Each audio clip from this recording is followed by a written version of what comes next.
I'm Kevin. I'm Zach. And I'm Andrew. And we're from AIC, and we did NDT, which is neurodevelopmental treatment.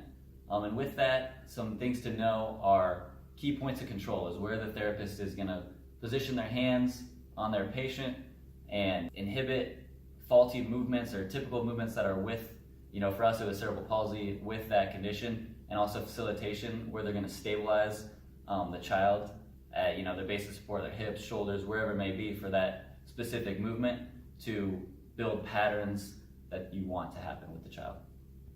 All right, so for one NDT movement for a child with cerebral palsy is the sit to stand, and then to make that fun, we're gonna have them shoot a basket at the end. And so the first thing I'm gonna wanna do is position Carly. Obviously she's bigger than a typical child that you'd be working with. So one thing you wanna do to start off is position her 90-90 or as close to it as you can. If they do have a lot of spasticity, you're not going to get that perfect 90-90. But one thing you want to do is try to position as close as you can. And then one thing that they're going to typically try to do is they're going to lean backwards and try to push off and get backwards. So one thing you're going to want to do is inhibit that movement and facilitate at the hips and try to get them leaning forward. And then you want them to instruct them to grab their hand on the chair to help stabilize there, and then they can grab the ball with one hand and shoot it, just so they can have that increased stability there. All right, so you're gonna facilitate at the hips, and Carly, can you stand for me?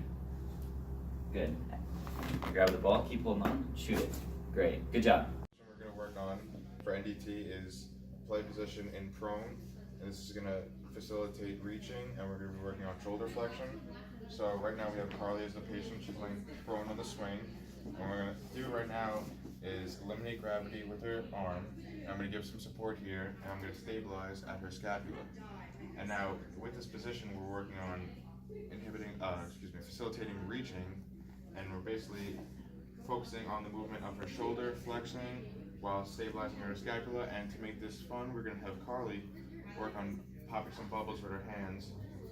So, as we have bubbles popping, Carly's going to move her fingers towards the bubbles as I'm assisting her at her arm while stabilizing at the scapula.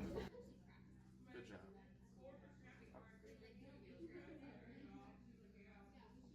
Great job. How's it going? We're going to be doing NDT play positioning in the quadruped position.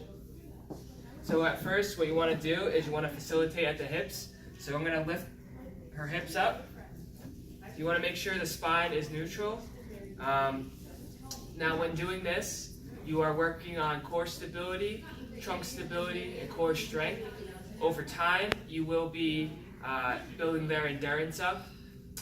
Also, another thing, you want to have their neck in extension with their head up, using a visual aid such as a toy or a doll, depending on the age of the person, may help. So, good.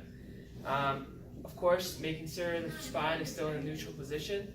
The overall goal for this positioning is to prepare them for creeping.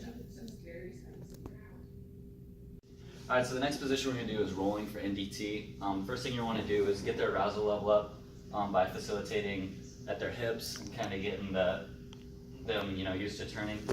And then you're going to have the leg down that they're turning towards. And the other thing you can do is have a toy. You can put the toy on this side to help get the head turn and help start that turn. And the other thing you're just going to do is just roll them at the knee to start turning over. And then once they roll over towards that position, you're going to want to untuck their arms so they're not locked in underneath of them.